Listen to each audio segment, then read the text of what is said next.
before there were devices. In fact, I started teaching before there was even a handheld calculator. Do you all even know what a handheld calculator is? Do you? You seen one? They're really out of date now, unless you really do science stuff. You use one of those graphing calculators. So I've seen teachers teach and students work at learning with a whole range of technological arrangements over that time. And pretty much everything stays the same when it comes to how you learn. Because the technology has changed a great deal. But the apparatus between your ears has been the same in humans for a very long time. So let's start with a little bit of understanding of this apparatus. And then we'll talk about how devices may be affecting how you can use that apparatus. Because I promise you, you'll be able to learn as well sitting under a tree with a number 2 pencil and paper towels from the bathroom, if that's what you need to do. You'll be just fine. And that's a lot less expensive too. So let's think about what's up here. Your memory is divided into 2 parts, and they have very different functions. Can you all hear me back there okay? Thank you. They have very different parts. And so the first part that we generally think about is what we call long-term memory. And once you've put something in long-term memory, it's going to be there for the rest of your life. Now, it may be like your closet at home. You know it's in there, but you can't find it, but it's going to be there. Long-term memory lasts a lifetime, and it's actually enormous. It is absolutely enormous. So that's one end of the learning process. We have this long-term memory out here that's very big and that is enormous. On the other side, we have all the things in the world to learn, and that's equally enormous, full of stuff. And so you would think, well, that's good design, because we have an enormous world of stuff to know and an enormous long-term memory to store it in and be able to find it. But it just doesn't seem that easy, does it? Here's why. Because between these two are 2 things that are absolutely crucial. One is your attention, and the other one is what's called working memory.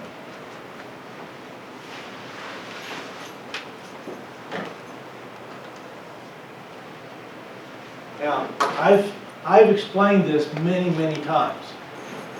For 6 or 7 years, I was what they call researcher in residence over in the Adams Center. And my role there was to explain this to our faculty, because they don't all know this. In fact, most of them don't know this. But it's a very important principle to understand. Now, in terms of attention,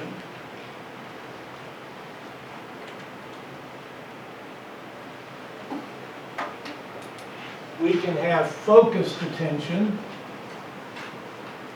and we can have divided attention. Easy question to get started. Which one of those do you think is better for learning? Focus. Working memory, this would be better if I describe it like this. Working memory is where all of this that you pay attention to gets deposited and processed before it's sent to long-term memory. Long-term memory is enormous and lasts forever. Working memory is tiny and lasts for a really short time. Now, this is a design puzzle that I intend to ask the Lord about, because it makes no sense to me why this would be this way, but it is. So there's a rule of thumb about your working memory. Your working memory can only hold 4 or 5 things at a time. Now there's an old rule that says it holds 7 plus or minus 2, so either 5 to 9, but more recent research shows that your working memory can only hold 4 or 5 things at a time. Now there are some tricks you can use to get it to hold more, but generally 4 or 5 things. And so you've been reading a chapter, you're reading along, and reading along, and reading along, and you stop and you think, oh, so what have I accomplished? And you can remember the last 3 or 4 things you read, but those 3 or 4 pages before that, not a clue. Well, you booted them out of your working memory when you read those last 3 or 4 things. So you can always only remember the last 3 or 4 things you read, unless you do something in particular to put the other stuff over in long-term memory.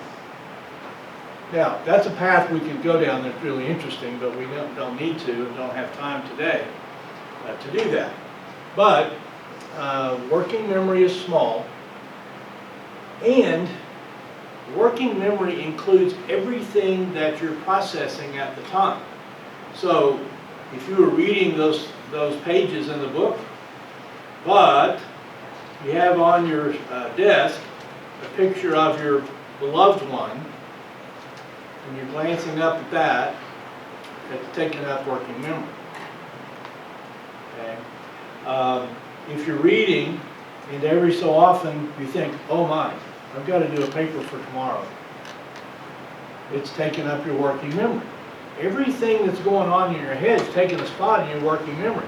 So if you happen to be reading and studying, and more stuff is going on that you've got in your head, that's decreasing even more the space that's available for what you're studying at the time. So it's a good idea if you've got something that you really need to remember, like you've got a test tomorrow and you keep remembering it. You know how the feeling? Oh, forgot. It's okay. You're really not going to forget, but your brain keeps hitting you with it. And it will until you write it down somewhere. So my suggestion is go to the last page of your notebook or someplace like that, write it down, cover it up, and then your brain won't bother you with it anymore.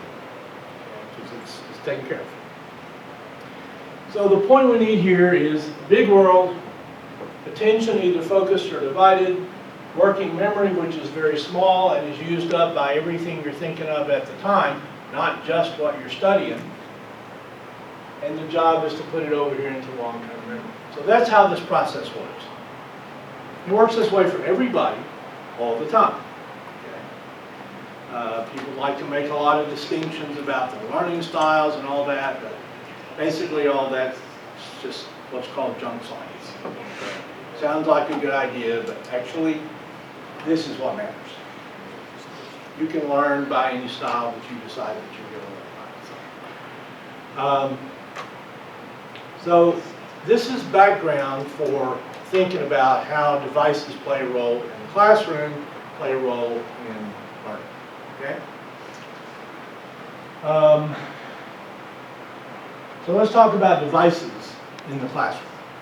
And this, remember, this is background here, so keep referring back to this.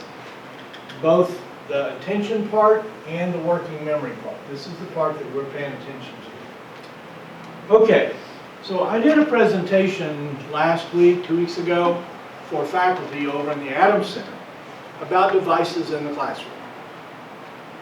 Because of a couple of things. First of all, faculty, I think, are really quite concerned about the effects of devices on what happens in class. I certainly am. The second reason was that there's now enough scientific research on the effects of devices in the classroom that we can begin to make some conclusions and to talk about some things that we might need to consider to mitigate the negative effects of devices in the classroom. So about, Professor Horn, what would you say, 15 years ago?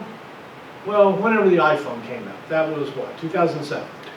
Okay, 2007. So let's say 2007. Since 2007,